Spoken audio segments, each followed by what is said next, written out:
What's up, Pokemon Beta? I'm the Patriot5000. This is my first level into the PMP channel, and I am frankly very excited about it. First off, I'd like to start out by saying thank you so much, Pokemon for letting me upload this onto your beta channel.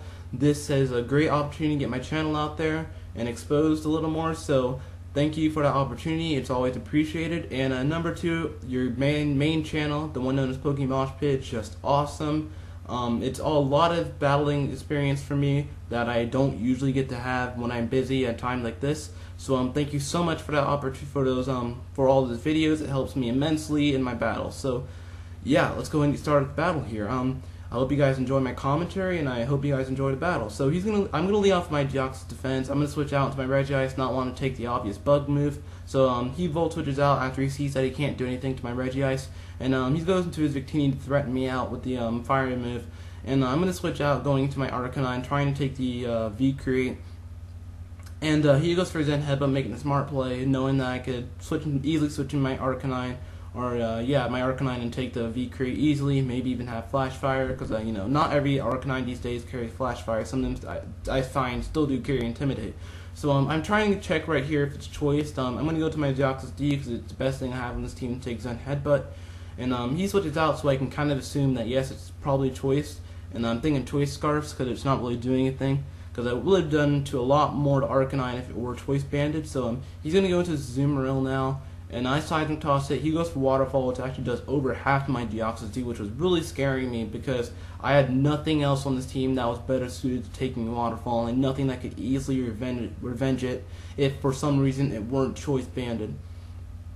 So my Deoxys is having a hard time taking these Waterfalls. He's actually going to switch out here, which kind of surprised me. I thought he was just going to try and Waterfall me to death. But even if he did try to do that, I probably could have just Recover stalled him, even though I didn't go for Recover right there. I was thinking I could take one more Aqua Jet. So I'm going to go for a Seismic Toss on this Galvantula, and I'm going to switch out, not want to take the obvious Bug move, and I'm going to go into my Regice, take the Bug Buzz like a pro, and I'm not going to switch out. He's going to go for Thunder, and still not going to do too terribly much to my Regice. I'm going to go for a Toxic right here, which may seem like an odd play. Normally it would be, but it's actually going to help me out pretty greatly here later in the battle, and I'll let you guys know when that comes up. So he's going to go into Hitmontop here to threaten me out, and I am going to be forced to switch here and not want to take a fighting move.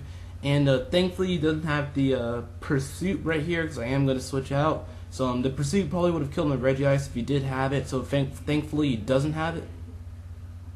So anyway, I'm going to go into my Miss Mages here. Sorry for the little pause there. Because I was actually anticipating the Rapid Spin, I was wanting to get a free switch into this Party Hat. And I'm going to go for a Substitute to, just be able to kind of set up a little bit. He misses the Stone Edge, which is kind of funny because he did have the Victini on his team to raise accuracy of all of his pokes. So yeah, it's kind of funny that he missed. So I'm going to be able to go for a Nasty Plot behind the sub while he goes into his Galvantula. And this Galvantula is actually going to die next turn to Toxic, after this turn. So what I'm going to do is I'm going to make a pretty good play. I know he's going to want to break my sub because this Mage behind the sub is very dangerous, and anyone who plays you a lot should know that. So I'm just going to go straight for another Substitute, knowing that Toxic will be able to kill the Galvantula on its own that turn. So I think that was a pretty good play on my part, and now he's going to go into Zoomeril just to fodder it out, and to mostly just break my Substitute. So he is going to break my Substitute, but I am just going to kill it with that +2 Shadow Ball. And yeah, this Mage is doing some work here. So his Zoomeril faints. I'm going to get my leftovers recovered. He goes into his Alakazam, and if you're wondering why I didn't switch out right here, it's because I actually thought he would overpredict, but he actually doesn't. He goes for the Shadow Ball, and surprisingly, it actually does not kill me. Reason being that this is actually a timid Alakazam, not a modest one, as he told me in TPX chat where I met Saiyaman, the person that I versed in this battle. So I get my leftover, and I'm really surprised I survived that, even with the base 120 special defense. I'm still surprised I survived that, even to this day. And I'm going to stay in with Miss Mages because at this point I know he's Scarfed, and I just want to see what he wants to trap himself into. He trapped himself in the Fusion Bolt, which is fine for me because I can just bring in Flygon, be immune to that, and once that Bikini switches in, he's going to be taking more Stealth Rocks damage. I saw this Shaman in team preview, so I knew he was going to switch into that to want to take the obvious Earthquake, so I go for U-turn instead of the obvious Earthquake. And I'm just going to go into Regice just to kind of wall this thing to oblivion.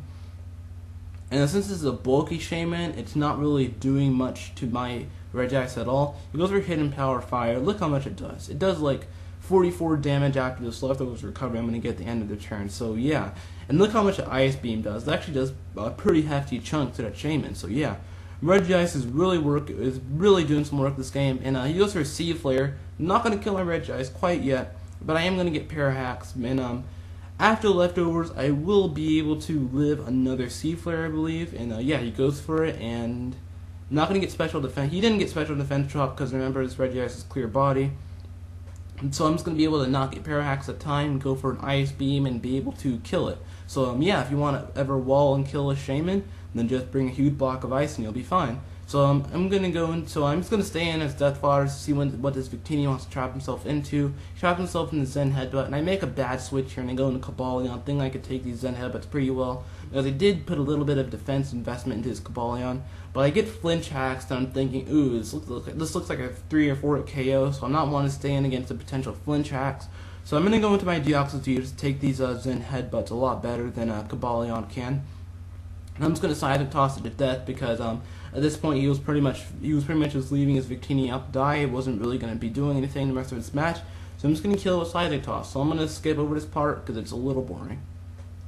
Yeah, so here finally I'm gonna be able to kill with the Seismic Toss, and yeah, his Victini goes down. So now his last Pokemon is his Hitmontop, and he switches into it right here, and I know he's going to want to go for the bulk up first turn just so he can kind of have some stat boost and net the last ditch win. So I'm just going to go for the bulk up right here as I anticipate. I go into get a free switch in my Arcanine, and right here in this battle I wasn't really thinking. I actually thought this thing was actually a lot less special bulky than it was physical bulky, but Hitmontop actually has some really good special defense.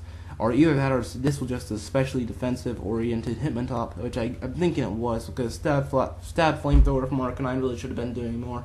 And yeah, so it's not really going to do that much to the Hitmontop. I'm going to go into a Cobalion and get Sacred Sword off, just to get some damage off on it, so I can come in and revenge kill with Flygon.